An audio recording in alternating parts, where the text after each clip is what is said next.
Hello guys, ngayon kasama ko ang aking ate at papunta kaming Batangas. You can see, nasa biyahe na rin kami. At habang bumabiyahe kami, naisipan muna ng aking ate mag-edit. At kita naman sa video, walang kasawaang tsikahan na naman ang aming mga mudra. Habang nasa biyahe, naisipan muna na matulog. Then ayan guys, nakababa na rin kami agad para mag-CR at Gora na.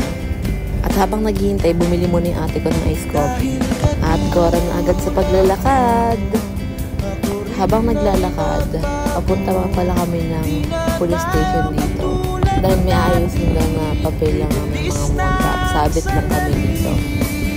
Anyways, nakarating naman na kami agad sa pupuntahan namin pero wala rin hinahanap namin. Kaya samahan na ito ng maglakad. Habang naglalakad, kaiba-iba rin pala ang panahon dito. Maulan na araw.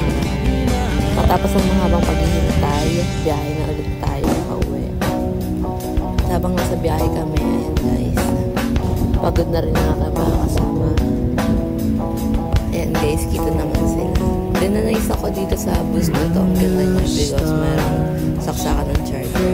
Makalipas ang ilang oras, bababa na agad para bumiyahe papunta LRT station.